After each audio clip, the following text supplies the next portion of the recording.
life lessons through gardening, and one of them is that it doesn't all have to be done at one time. It can be done in sections and really makes a difference. Just like I showed you yesterday on this area that needed to be weed-eated before I put landscape paper on it. It's done.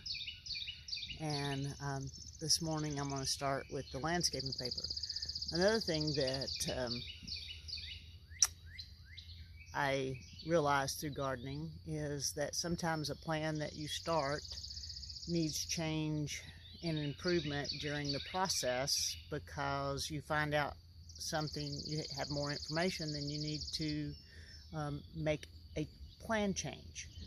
Life lessons through gardening, and one of them is that it doesn't all have to be done at one time. It can be done in sections and really makes a difference. Just like I showed you yesterday on this area that needed to be weed-eated before I put landscape paper on it. It's done. And this morning I'm going to start with the landscaping paper. Another thing that